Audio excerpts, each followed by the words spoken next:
হযরতে জিবরাইল আমিন আল্লাহকে জিজ্ঞাসা করে, আল্লাহ আপনি কিসে বেশি খুশি হন? তখন আল্লাহ বলে, সিজদাতে। তখন জিবরাইল আমিন ভাবলো, হ্যাঁ আমি এমন সিজদা দেব যে সিজদা আমার থেকে বড় সিজদার কেউ দিতে পারবে না। তখন হযরতে জিবরাইল একটানা 30 বছর সিজদা দিল। তখন আল্লাহ থেকে কোনো নিউজ আসে না।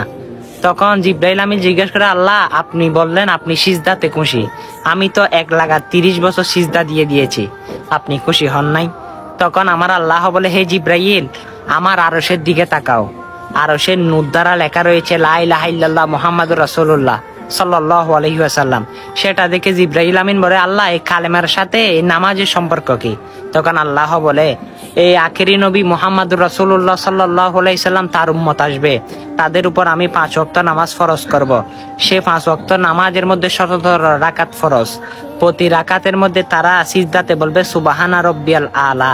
হ্যাঁ, আমি আল্লাহ 40,000 গুণ নেকি তোমার থেকে তাদের আমল নামায় দিয়ে দেব। সুবহানাল্লাহ।